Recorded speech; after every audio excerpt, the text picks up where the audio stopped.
Welcome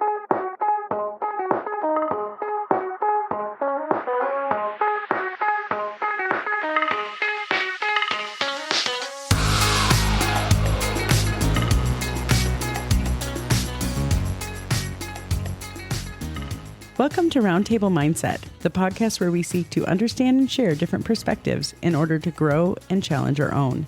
And we encourage you, our guest, to do the same. Each week we will pick a topic to discuss, sharing our own unique thoughts and insights. There will be times when we won't agree, and let's be real, that's probably going to be most of the time, and that's okay. We feel it's important to understand that we can live in this polarized world and still respect one another and even be friends.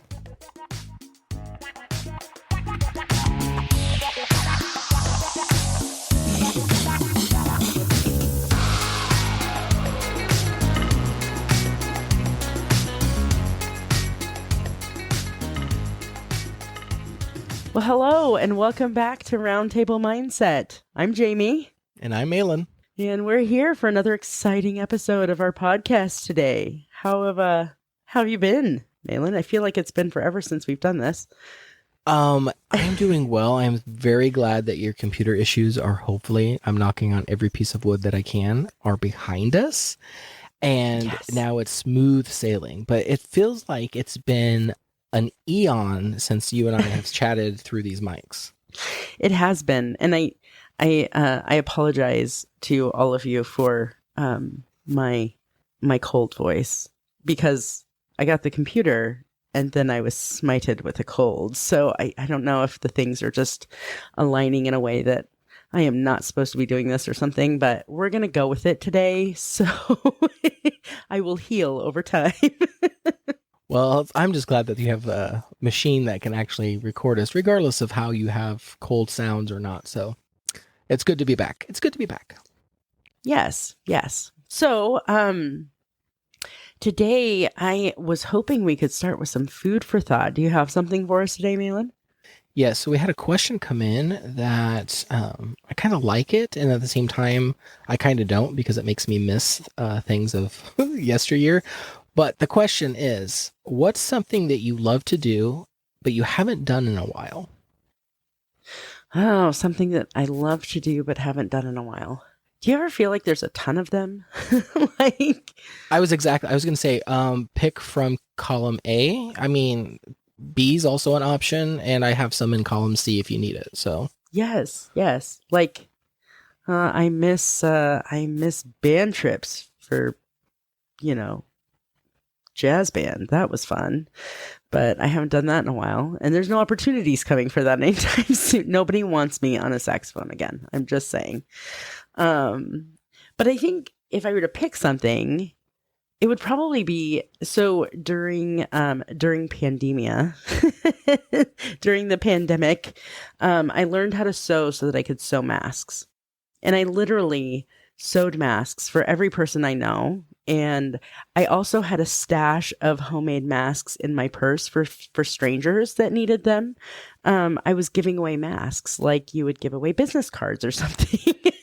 So when I got done making masks, because my whole family was like, Jamie, how many masks do you think we need?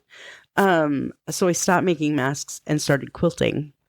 And that was really fun. I really enjoyed the puzzle of it. And it's kind of like scrapbooking with fabric. So it really kind of hit all of my favorite things at one time. And then I put it away, and I haven't come back to it since, like, I want to say it was probably summer of 2021 that I probably quit quilting. I haven't done it in a while. So I think if I were to pick something up again, or if I missed something, is that the question? What is the question again? Something I haven't done in a while. Something that you love to do, but you haven't done in a while. Yeah, it would probably be that. Well, what about you? And if you know how to quilt, hint, hint, then those are great Christmas gifts, hint, hint. Say for someone who likes the color green or dark blue. I'm just saying, it would be what an awesome Christmas gift that you have the ability to make. Are you asking me to make you a quilted vest? Because I think I could do that. I would never ask such a thing for my king size bed. Nothing. I would not do anything like that. I don't know that I would do a king size bed. I might do a vest with a cummerbund. No offense. I don't care if you're the best seamstress in the world. I am not wearing a quilted vest with cummerbund. Not happening. No, I think for me, I would have to say video gaming. As a kid, that was such a big part of growing up for me because, that's when when I was a kid, Nintendo first came out, then Super Nintendo. You had Sega Genesis. I mean, all the great video game consoles were kind of coming out every year with a new one. And computer games were not really that prevalent yet. So I kind of liked being in my room, playing with my friends, having them come over, sharing the console, and just kind of hanging out. Do you remember when we got our first Nintendo Entertainment Systems? Oh, I do, because I wasn't allowed to touch it. So I got to sit on the floor and watch my mom and my brother play. Oh, really? Oh, yeah. And you played at my house, though, right? Yeah. Well, and I got to play eventually. I mean, don't get me wrong. It wasn't like I had to spend months and months and months not touching it. But I remember coming home and my brother got out of school early because my mom needed someone to help kind of put it together. And then I sat on the floor, and I think it was about a week before I was able to start playing it. But I'll never forget, because our dog, who literally could walk on water, was sitting there chewing a bone, and the Nintendo cord for the controller got in the way, and the dog's name was Wendy. Wendy bit through the controller. Oh, my mom was so mad. And I thought to myself, I'm like, I wouldn't have bit through the cord, but I can't play it, so whatever. Yeah. Look at what the dog did, but I could be responsible with that. Do you remember the hardest game we ever played on that thing? It's like the one game that I'm like, we could not beat that game for anything. I don't know if this is one you're thinking of, but the one that comes to mind is the Teenage Mutant Ninja Turtle. Yep. Yes. I'm like, I don't think that game had an ending because they didn't worry about building an ending because you could never get to it. No, I'm pretty sure they didn't develop anything beyond level 3 because I'm pretty sure we died every single time by level 3. I think level 3 credits opened and we just fell over dead. I think that's how that level started. Still the hardest game I've ever played. Like, yeah. Oh, fun. Yes, those were good times. Though, if you were to fast forward that to now, like the technology that we have now, I think we would have been playing video games instead of being on the phone after school. Like, well, our phone would have been integrated with the video games. Exactly. I mean, it's all would have been connected. Yeah, we would have just been on, like, time for dinner. Okay, one more game. Yeah, well, my kids, they have an Oculus, and they connect with kids virtually. I mean, it's basically VR. They're in this simulated world playing with their friends. I'm like, that is so not fair. So not fair. What we would have done with that, it would have been fun. It would have been fun. They make fun of the Nintendo, and I tell them without the Nintendo, you wouldn't have what you have, so zip it. Exactly. And as a matter of fact, being on the phone playing Nintendo at the same time is as close as we could get to the technology you have, and you're welcome for it. I just chalk it up to it made us better multitaskers because we had to juggle 15 different things in order just to entertain ourselves with friends and right.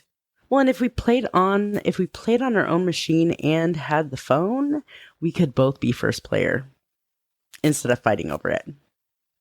Didn't matter on Teenage Mutant Ninja Turtles though, because we all died, so it doesn't matter. Oh my goodness. I know. What a hard game. I wonder if it'd be different now. Have you ever thought about going back and playing that game to see if we could do any better at it now? So I'd never played the Nintendo one, but there's from time to time I'll go into an arcade, and there's one here locally where it's like a quarter a gameplay or 50 cents a gameplay. It's pretty cheap. It's mixed with it's an adult arcade, so they have like alcohol beverages and food. So it's like a bar meets an arcade. And so the games are pretty cheap, and they had the Nintendo, or they had the Teenage Mutant Ninja Turtle game as a console. And I tried it once, and I was still terrible at it. I was like, you still suck, Teenage Mutant Ninja Turtles. So, but no, I've never gone back through the Nintendo and played it. Yeah, I would love to. I wonder if you could get it in the game shop or something. You know what I mean? I might have to look into that. That might be kind of fun. Just for old time's sake. Well, at least the first two episodes or levels would be fun. The third one, that's where you're gonna die, so you might as well just get used to it. Right. Oh, well, so it's some good food for thought, actually. It's very nostalgic. That was fun. Tetris, I'm just saying, it's all Tetris. You can't stop talking about it now. Throughout the episode, you're just gonna scream out your favorite video games. Dr. Mario. Well, and funny, some of my favorite memories with my dad, segue into our episode today, are around like video games. Like we used to do some marathon video games with my dad, and as we got older, it went from, Mario Brothers or Tetris. Tetris was kind of his favorite, to Dr. Mario. Do you remember that one? Oh yeah, that was my mom's favorite, Dr. Mario. Yes, or Mario Kart. And he'll still play Mario Kart with us now. It's kind of fun. But today's episode, we want to talk, Father's Day is right around the corner, like 3 days from now, if I'm doing my math right. Yes. Is that right? 3 to 4 days. This drops. See, we're still learning about the podcast time warp that happens. The podcast time continuum is a little bit different than reality. So yes. But with Father's Day right around the corner, I think we want to just take some time and recognize the fathers in our lives and the people that have helped shaped us into the people that we are. So yeah, today is all about dads. No, and this one's going to be kind of fun for me because I know a couple weeks ago we talked about moms and, my mom had passed away. Jamie, I know your mom has passed away. But this, I think, is going to be a little bit lighter for me because, my dad's still with us. He comes and visits. So it's not going to be, for me at least, it's not going to be as heavy as it probably the Mother's Day was. For me, Father's Day is kind of neat because I get to reflect on not only the dad that I am and the dad that I'm still becoming, but I get to reflect on the dad that I had growing up and how much his influence has shaped me as a person. Even though I swore I would never be just like him, I look in the mirror when I shave and it's my father looking back at me and I'm like, hey, Dad. All the way to the advice that I give my kids. When I open up my mouth, I swear I hear him in the room with me because it's a lot of his same advice that he gave me.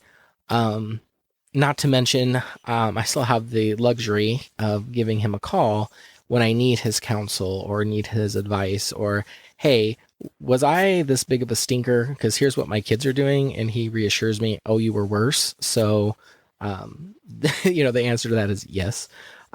So it's nice because that relationship that I have with my dad is something that has grown over the years. I think the teenage years, just like probably for most of us, was really hard because I was trying to be independent and I was trying to be independent even at the cost of the relationship with my dad.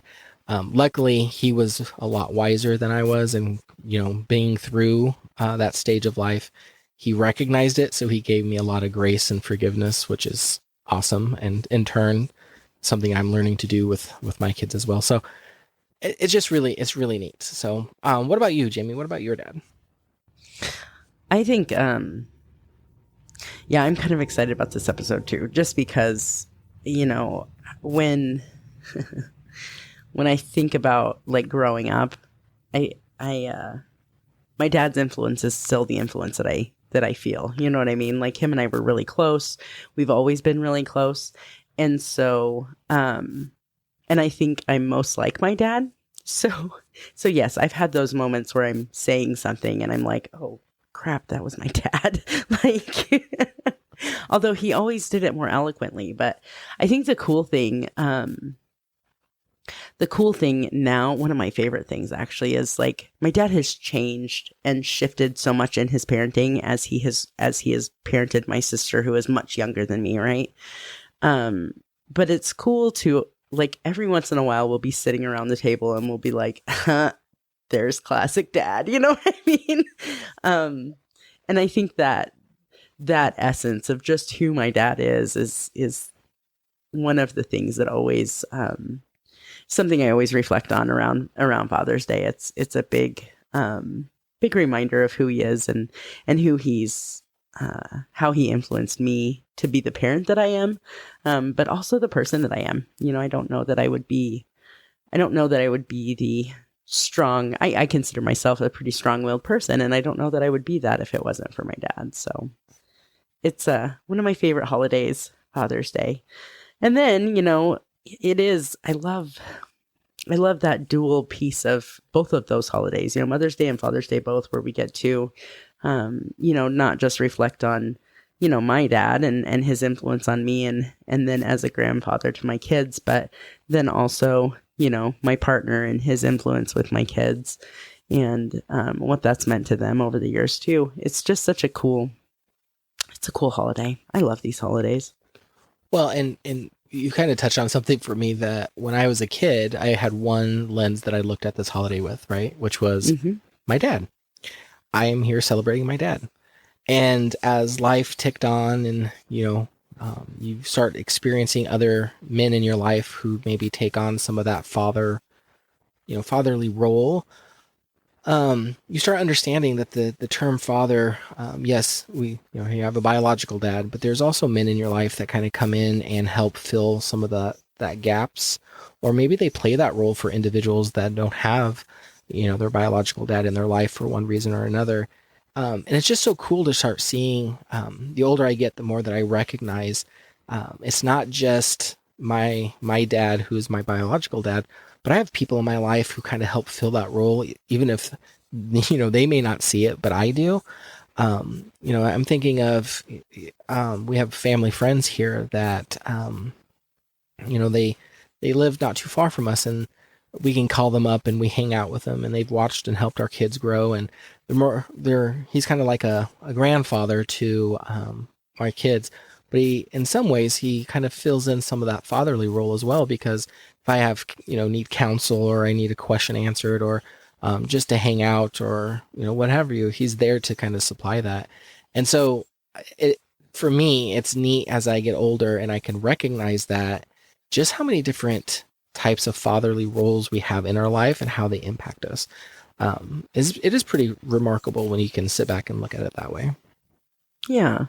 Well, and I think it's interesting too, as I was thinking about this episode that we were getting ready to record, and how different my relationship with my mom was from my relationship with my dad, and it's almost like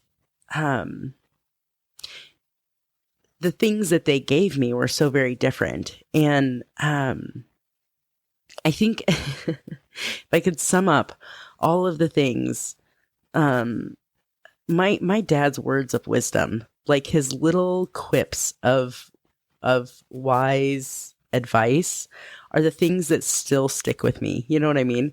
And my dad retired recently, and the school asked us if we could do like video clips to be part of his like going away video or whatever. And my brother had some, and then I had some, and I was just like, oh, yep, see, it's for both of us. It's those little, I think my favorite one my brother did, it was go for the lead runner. I'm like, oh, I forgot that one. Yes, go for the lead runner, and the one that always sticks with me is never accept mediocrity as a standard of excellence.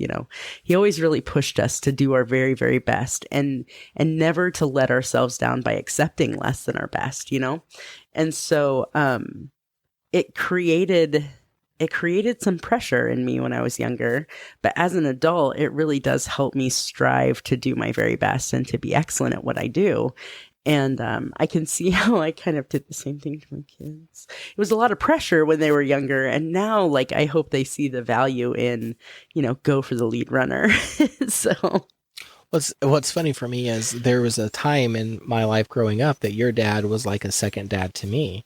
I mean, we spent so much time together growing up, Jamie, and we did a lot of activities. And I even went, camping with you guys a couple times at the local lake. I mean, there was a lot of time spent. I remember when I first started coming around your dad, and I tried to be respectful because that's something that my parents kind of instilled in me. And I called him by his last name. I was like, Mr., and then put in his last name. And I remember he looked at me, he's like, you call me. And then he gave me his first name. And I was like, what?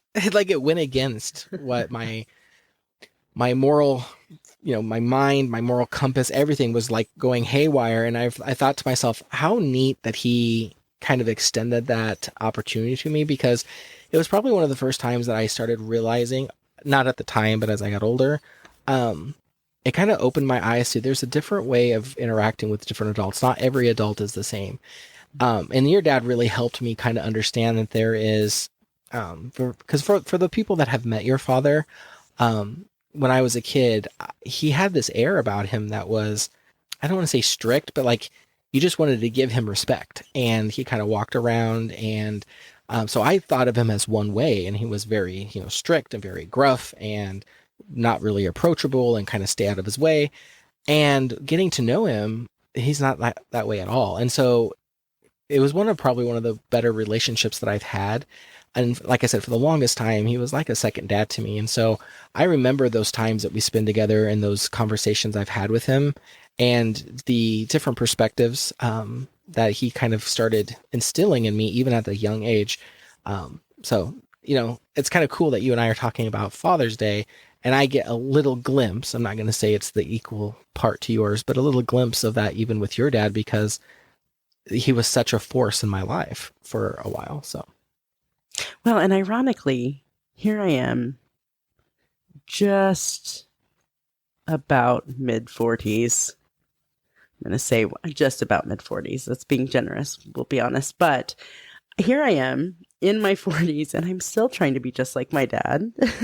Like, I don't know when that happens, but it's funny how that is, it's still a benchmark for me. I still want to reach this level of space that I feel that he has hit. And I think that the thing that he probably has, one of the greatest gifts he's ever given me is to show me along the way that, he's still learning and growing too. You know what I mean?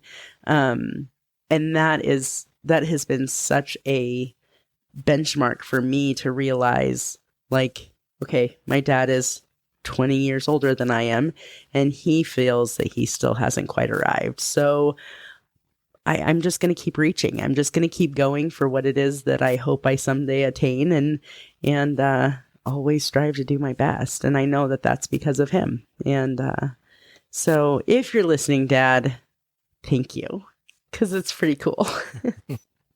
Well, and now I'm podcasting like him, which is kind of cool too. he might listen to this and be like, "No, you're not." No, just kidding. Keep trying. Keep trying. You would he be the lead runner you're supposed to take out then? Oh, go for the lead runner. Maybe.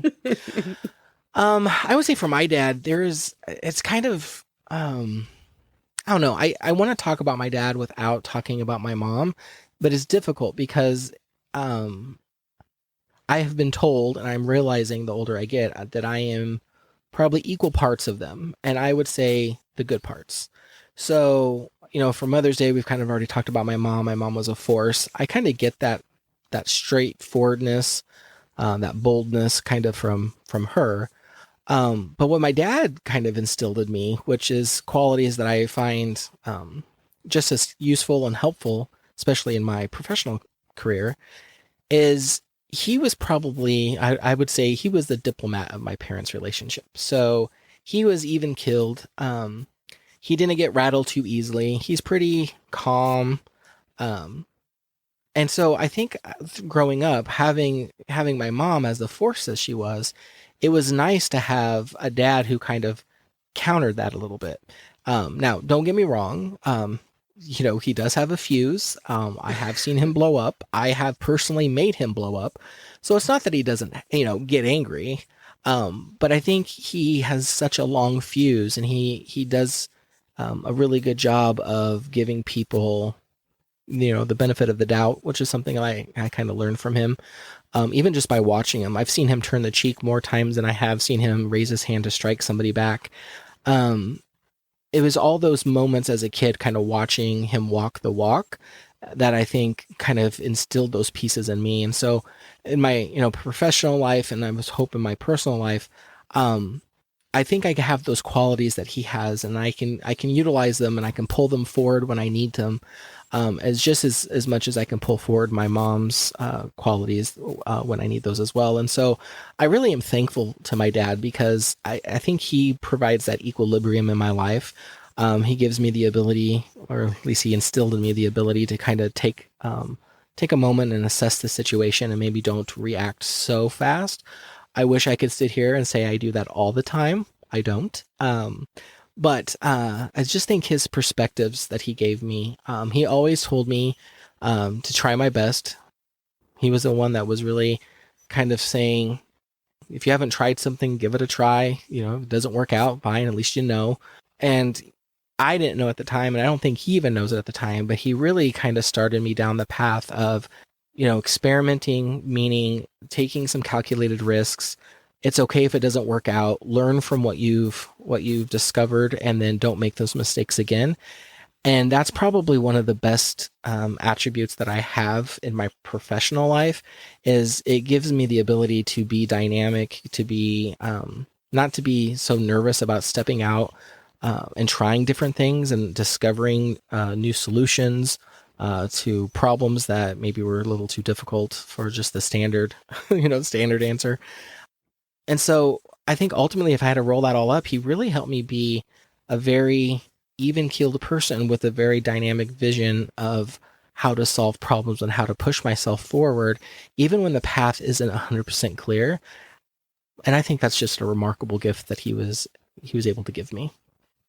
What I always loved about your family and hanging out with your family is how your mom and dad really did balance each other so well. Like, your mom commanded respect and commanded discipline, and your dad was always just happy. Like, he was, you walk in and, well, hello, Jamie, how are you today? Is your mother. And your dad was like, hey, how's it going? Just, they were such a great balance to each other. And I always remember your dad, because whenever I walked in, I always felt like he was glad I was there. You know what I mean? And always made me feel welcome. And your mom and I got there after we understood each other. Or really, no, she didn't need to understand me. After I understand her, we got there too. But there was never a doubt when your dad was there that he was happy I was there, and it was always made it really fun to be around your family. I learned a ton from both of your parents too.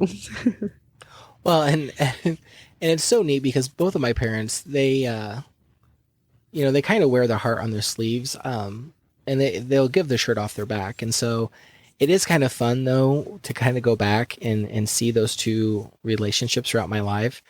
And it never ceases to amaze me, though, that I would put them into a certain category and say, okay, my mom's going to react this way, my dad's going to react this way. And it was when I was in a teenage years that I saw my dad shift towards me. Surprisingly. And I didn't learn this until many moons after. But there was a couple times I messed up around the house. So there was one instance where I broke the car door, and he came home and just kind of unleashed on me. And I was not expecting that. I was preparing for my mom's to unleash on me, but not my dad. And so I was totally like flabbergasted. And then I left town one time when I wasn't supposed to, and they caught me. And my dad, literally, I thought he was going to come out of his skin. He was so mad. And I remember thinking to myself, I can deal with my mom because I've been doing that for my entire life. I don't know how to react to my dad when he's like this. And I was a little surprised that he was able to go there, because it was some of the first times that I was able to see him do that. And, I saw a strength in him that I probably didn't notice until it in a fire in him. And that's kind of when I kind of understood that my mom was a big firecracker with a short fuse, and my dad was just as equally as a big firecracker, but he had a longer fuse. And I think once I started understanding that, and I started kind of bringing those two dynamics back together, because tell you what, Jamie, when that first happened with my dad, I was like, what is going on? Like, did you and mom switch bodies? Like, I didn't even know how to even address the situation. I just stood there dumbfounded. But it did kind of show me the restraint and the care that he has. Not that my mom didn't, but just to know that he gives so much grace to you, and there is a limit to how much he will take. And that was something, that's, I try to strive for. I love to give people um, enough room, give them benefit of the doubt, but I also have a limit in which I'm like, okay, enough's enough. And I attributed that more towards my dad, I think, than I do my mom, because I saw those qualities in him growing up. But again, as soon as I put them into a box, especially my dad, he always seemed to come out swinging with something new. And it's like, I think you're just trying to do this to keep me on my toes, because I'm like, I don't understand it. And it was me growing up and becoming an adult living on my own. And I'll never forget this. I called back home and I was just like, I'm sorry. And my mom was like, for what? And I was like, for everything. Like, there's so many things that I can tell you that you were right on, that it's endless. And I had this similar conversation with my dad too. And it's like, his response to me was like, Mahlon, that's what growing up's about. And even in that moment, I mean, he could have rubbed my nose in it. He could have been like, yeah, see, all the things that we were telling you, they're going to true. And he didn't. He took the opportunity to say, that's what that meant for you. You had to go through that because you wouldn't have believed us. And he was right. I wouldn't have, and I didn't. I can't tell you how many times I thought I knew better than my parents because I was 15 years old. And of course I knew how the world worked, and only to realize when I was out from underneath the protection of my parents, out on my own, just how cold and cruel the world could be, and just how right they both were. And so I admire my dad for also, when he had the opportunity to kind of stick it to me a little bit, because I deserved it, because I was a thorn in his side growing up. He didn't, and he showed me, even some love and compassion then, where it was like, Mahlon, that's what growing up's about. And yes, it was hard. It was hard on me. It was hard on your mom. It was hard on you, but kind of like no harm, no foul, which it's weird. It almost let me off the hook, and I almost felt forgiven for it, which really, he didn't hold a grudge against me, but I was holding that against myself, and he allowed me to kind of put that down, which was really nice. Yeah, I can remember times too. Specifically, my dad had really encouraged me to stay local for college, but there was no way that was happening. I had to go. Oh, I hear you. I hear you. I was like, oh, excuse me, what? No, I'm going to be like 2.5 hours from you people. Okay, bye-bye. Oh, no. We're talking 9 hours away in the largest city that I could be comfortable in, at the most expensive private college I could find. This was my destination of choice, right? And I remember going back not that many years ago and just like, oh God, Dad, if there's one thing that I wish I would have listened about, it was that. Because I literally could have gotten a 4-year degree in the amount of money that I spent there. Going to school for the short time that I went there. And it was, I mean, don't get me wrong. The experience was amazing, and it was everything I had hoped it would be, except, with a degree, because that didn't happen, because it just didn't, it didn't happen. So, but at the same time, I appreciated when I went back and talked to my dad about that. And he was like, you don't owe me an apology. You learned from it. And that's, that is kind of the overwhelming message from my dad is, like, if you make a mistake, learn from it and do better next time, when you know better, do better. And so it's been, yeah. I would love to talk a little bit though about how that has now translated as, we've talked a little bit about our dad's influence on us, but how about like watching your dad grandparent your kids? What is that like? So I'm so glad we're talking about this, because one of the things that I find incredibly, at least I did, now again, I keep getting older and I get a little bit wiser, but it's amazing to see the transformation of my dad as me being a kid versus him, he's a dad to me versus being a grandfather to my kids. All the house rules that we had to live by, of course, I'm instilling those into my children. Because why? Because I am turning into my father, and because they are good rules, and because they keep the house safe, organized, intact, and it prevents the kids from being hurt. So all wonderful things. Until my dad comes and is like, "Oh, Mahlon, leave him alone. Oh, don't do that. Oh, he's fine." And I'm like, "You are not even the same person you were when where was Grandpa Dad when I was a kid?" And it is so funny because, I've talked to him several times about that. And he's like, there's no pressure raising, like interacting with your kids, with my other grandkids. There's no pressure because I'm not responsible for raising them. All I have to do is spoil and spend time and talk with them. So it's like we get all of the benefit with none of the work. And he's like, if you grew up to be a mess up, that's a direct reflection on me. If your kids grow up to be a screw up, that's a reflection on you, and I can still have a fun relationship with them. And I was like, that is a universe way of just sticking it to you, because that is so not fair. But it made perfect sense. Well, and to be fair, hopefully someday you'll get the same experience. Here, have another ice cream bar. Don't tell your mother. Well, maybe it's just my dad. Is your dad different for your kids as he was to you? Well, it's a little different dynamic just because my sister is the same age as my kids, right? So, my kids and my sister grew up more like cousins than, like aunt and niece and nephew. So it made it a little bit different, I think. And I think, though, I feel like I've seen that shift over the years. Like, as my kids got older, that relationship with my dad has changed a lot. And so I do see, I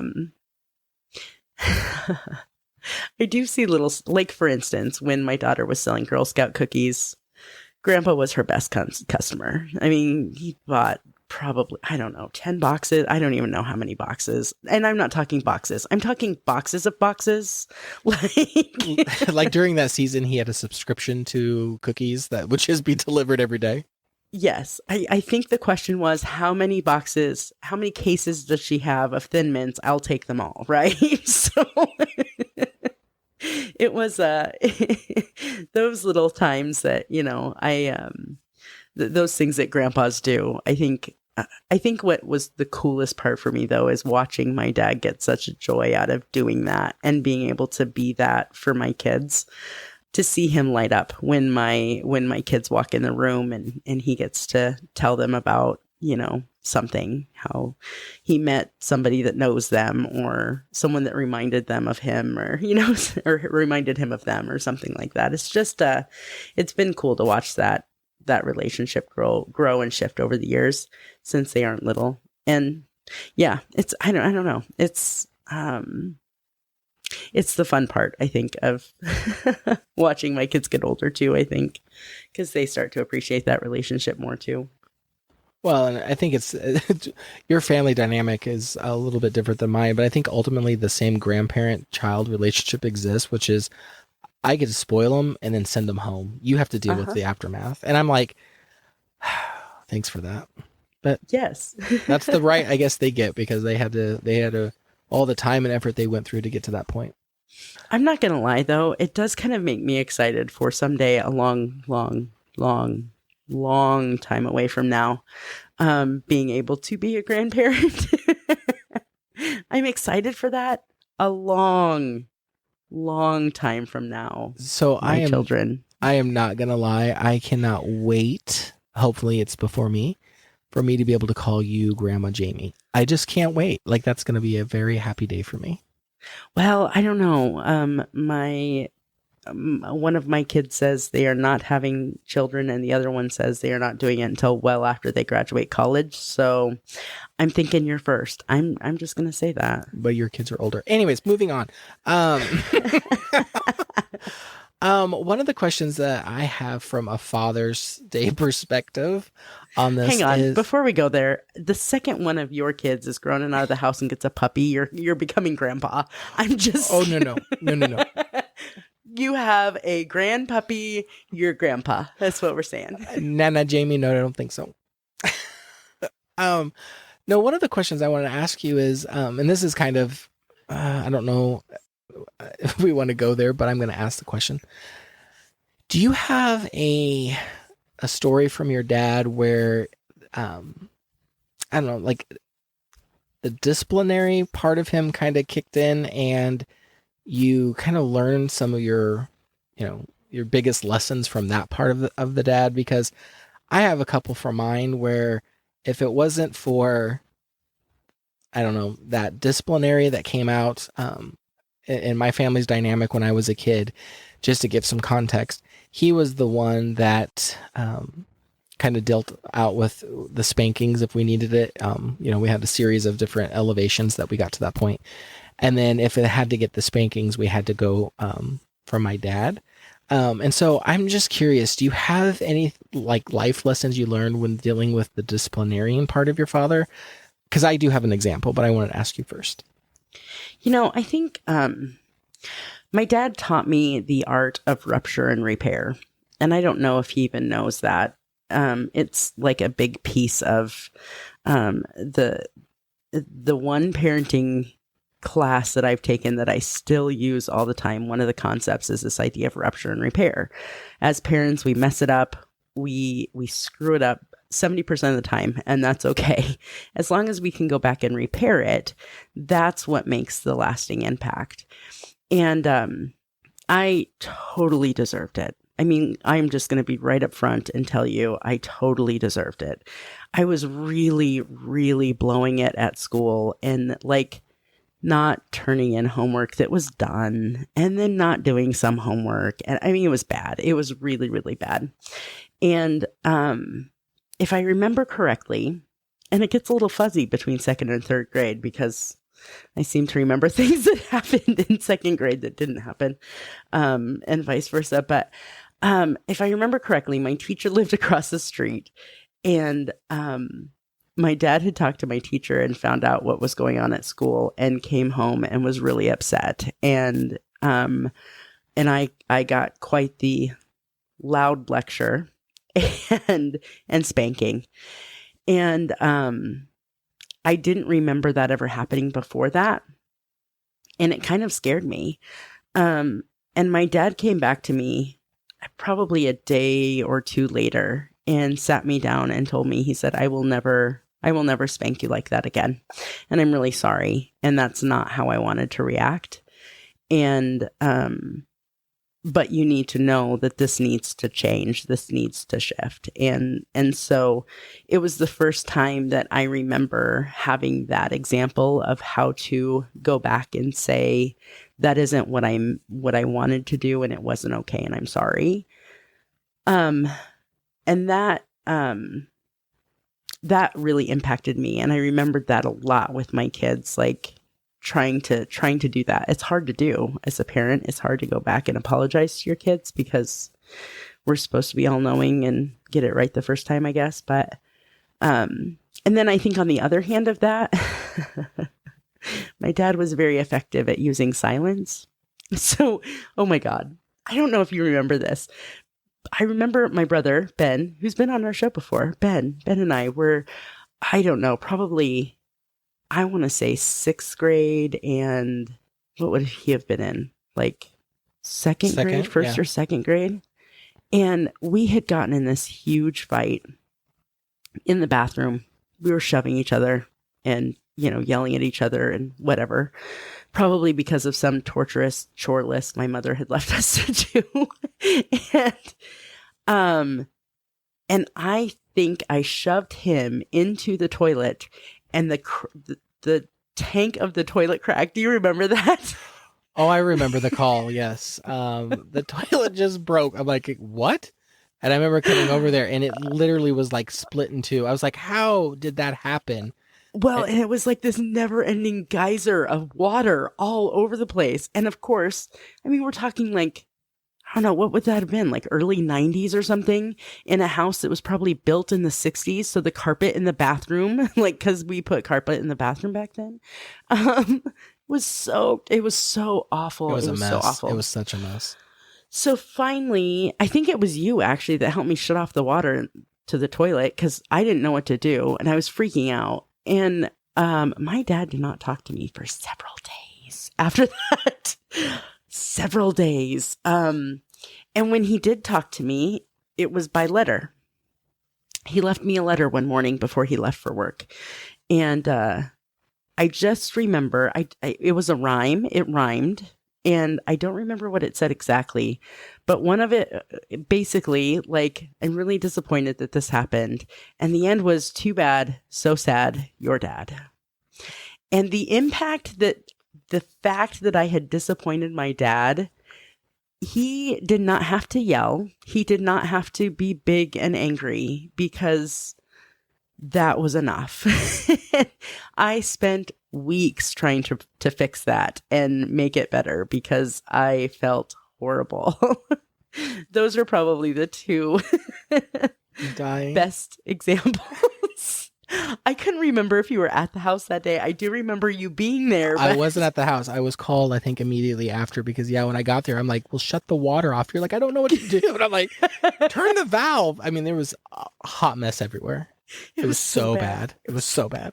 I do remember that I was gone before your parents got home that time, though. I was like, I'm out. But I'll help on you. Purpose. Yeah, I'm sure. I was like, I'd have been out. I'm like, I'm going to help you as much as I can, but then they're going to be here in 30 minutes. See you later. Right. So, it's kind of funny because my dad, what did you call it? Rupture and repair? Yes. I think he might have, again, not knowingly tried to make this happen. But I can't tell you. There's two things from him disciplining me, and I'll call them through spankings, because, again, there was sitting in the corner, there was times out, there was spankings, and for me, spankings were like the one that actually corrected my behavior, because it was terrible. But when I remember in particular, there was a Thanksgiving, and I was acting up, and I was doing stuff, and I almost knocked over the table that had all the food on there, because my parents used to do a big Thanksgiving dinner and invite a bunch of friends over, and then they would kind of come in and go, and the table would be set for people to go get the food off of, but we'd have more people than they could sit around the table. And I remember I was horsing around, and my dad was telling me not to, and I kept messing around, and I hit the table, and it literally like shifted, and if that would have went down, like all of the food would have been on the floor. And so he was so mad, and I remember him spanking me. And he had a tendency of wanting to make sure that I was okay after he had disciplined me. And I was in my bedroom, kind of finishing up crying and wiping my eyes and realizing that I probably shouldn't have been horsing around, just like he said I shouldn't have been. And I'll never forget, Jamie, he had me come into the living room where we had a whole bunch of people, and he must have been feeling bad about it, because he's like, Mahlon, he's like, I want you to turn around. He's like, pull down your pants. I want to see your butt, because I want to make sure I didn't hurt you. And I'm like, Dad. And he's like, come on, I want to make sure that you're okay. I literally had to pull my pants down enough that he could see. Now, I wasn't mooning everybody. I just want that to be clear. But it was just the fact that I was asked in front of people, and then he had to come over and kind of just check.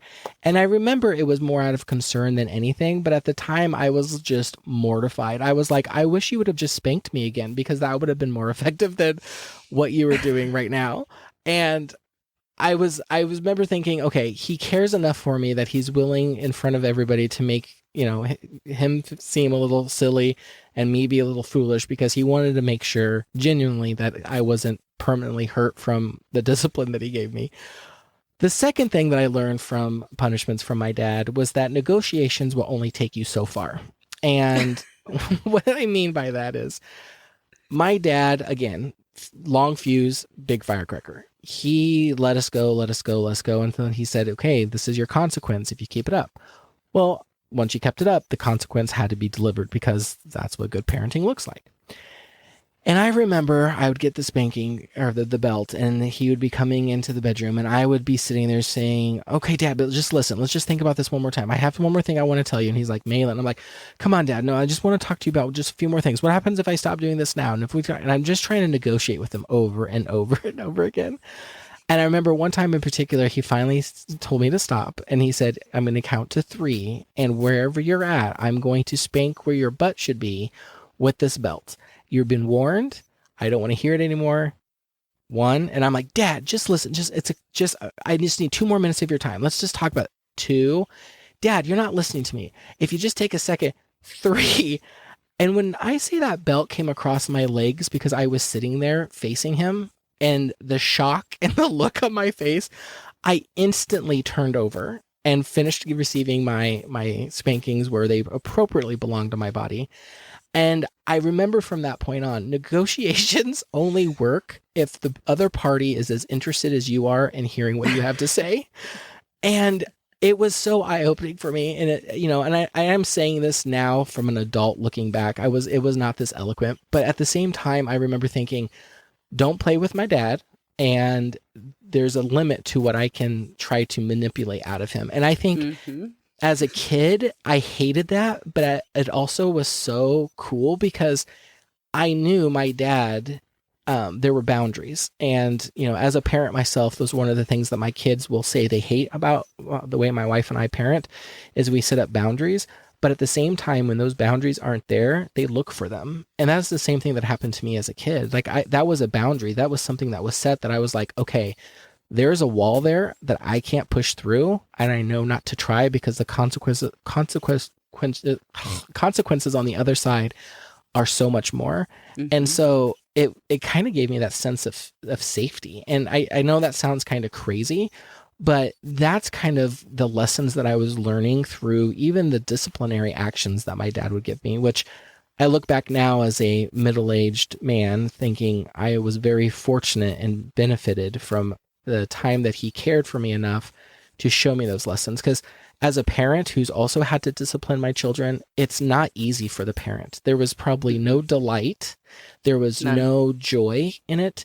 It probably did hurt them. And, a couple times my dad did say this hurts me more than it hurts you. And I'm like, well, you should let me spank you then. But I know now what he means because it's, you just sit there and you hate that you have to do that, but it's almost a necessary evil to help teach your kids right and wrong and boundaries and all those wonderful things that we learned as a kid. And so I look back even on that from my dad and just thank him so much for taking the time to love me and to show me that structure and those boundaries, because without him, I know for a fact I would have been a wild child and I wouldn't be anywhere, near where I'm at today in life. And that all goes back to those moments and to those painful times where I had to learn those lessons. Yeah. Yeah. Well, as we wrap this up, I guess this is an interesting episode to do just because our dads can listen to it. So as we wrap up, I wondered if we could maybe close out with just some, happy Father's Day vibes for our dads. Well, I'm gonna close out. So, Dad, I hope you're listening. Hope you know how much of what you've poured into me did stick, although it probably didn't seem like it at times. I can't thank you enough for the sacrifices that you and your mom did for me. Things that I am aware of, things that I will probably never know or understand, and the selflessness that you gave me growing up, just to make sure that I was able to have opportunities that were beyond the opportunities you received as a young man and a child. And there's no greater love, in my opinion, than someone who's willing to do that for their kids. And, I know I'm just one voice. You have 3 kids in total. Probably all 3 of us will be singing the same song. So, Dad, I love you. Happy Father's Day. And hope to get to see you soon so we can sit around the table and joke and laugh again. Oh, that's awesome. That's awesome. Well, and my dad, I'm sure my dad's listening. I'm pretty sure my dad's listening. Hi, Dad. To the Lord, thy Father. Sometimes he tells me that when he wants me to do something he needs. I think every year I get to be a little bit sappy and it's acceptable. And so, I hope over the years that I've been able to express to you exactly what my relationship with you has meant to me. And that, Mahlon, I'm so glad you said that. Dad, you really are the lead runner for me. And I hope that as I grow and age and my roles for my own kids shift, I hope that I can continue to follow your example and just be be the lighthouse for my family too, just like you've been for us. So thank you, Dad, for everything, and I cannot wait to have game night with you this weekend.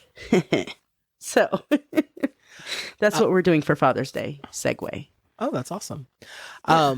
I wish I lived a little bit closer to my dad. I'm about 7.5 hours away from him. So when we get together, it's not as often as we like, but we try to make the most of it. So I also want to, I think it would be take a moment just to kind of reflect. I know we mentioned some of those roles throughout this episode, but I do want to just say Happy Father's Day to all the men out there that are playing that role. If it's your biological children, stepchildren, if you're stepping in as an uncle, a grandparents playing that role for whatever reason, just a happy Father's Day to all of you. And you know, I know my dad was a pivotal figure in my life, and I can only imagine that you were equally so in the kids' lives that you're involved with. And so again, happy Father's Day to all of you.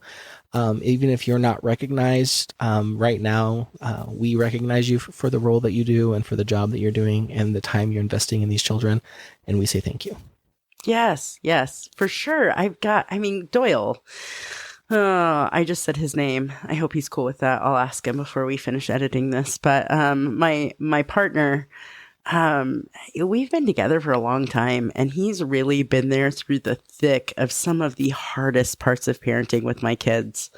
And I think it almost makes me cry, trying really hard not to, but like, the fact that he stepped in and stepped up to be that for my kids. There's not a wrestling meet that he missed. There's not a cheerleading event that he wasn't there for. Every band competition we drove across the state to go see. And he was so enthusiastically in the stands cheering for my kids for all of those things, and has made a huge impact on my kids, and has taken some of that burden from me. So, stepdads, my brother, oh my goodness, uncles.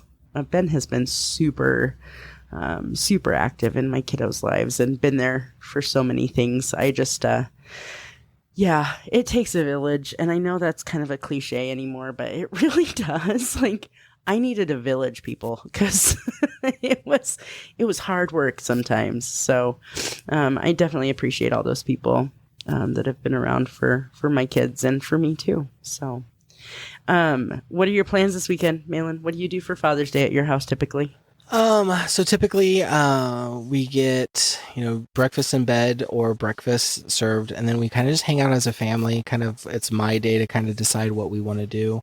The kids usually put together some sort of, light packages, presents, something, and they kind of give them to me with cards. And then we do have a favorite place that we like to go eat. It's, since we moved into, the state that we live in now, about 17 years ago now, we found this place, and it has the best barbecue, and it has a huge dessert bar. We're talking old-fashioned sodas, sundaes, ice cream. I think there's like 60 some flavors of ice cream. It's unbelievable. You can get a Green River. I had no idea what that was until I went there. And all of our family milestones and celebrations end up being there. So probably that's where we'll be having dinner. And then the weather's supposed to be nice. So I think we're just going to, hang out, maybe go to a local park, just kind of, there's some trails around here. It'd be kind of nice just to go as a family and hang out. So the problem is my daughter and my son, my daughter's working, my son's just starting to work. Their schedules kind of start playing in there. So it does start affecting that day a little bit, but that's what the plans are. Very cool. Very cool. Well, I'm going to have to take my guy for breakfast because this is the thing. I have no idea where he's going to pick, but I'll take him for breakfast. I don't know if kids will be up early enough to help take him to breakfast, but is he a biscuits and gravy kind of guy? Because I feel like that's like a love language of most guys is biscuits and gravies. I love biscuits and gravy. Nope. It's all about the pancakes. It's all about the pancakes. So, I'll take him to his favorite pancake place, and then, we're probably going to do, we thought about going to the races too. So we might go to the races Sunday evening. That might be kind of fun. But it may or may not be with young people that he helped influence. It just kind of depends on work and all things in between, you know? Yep.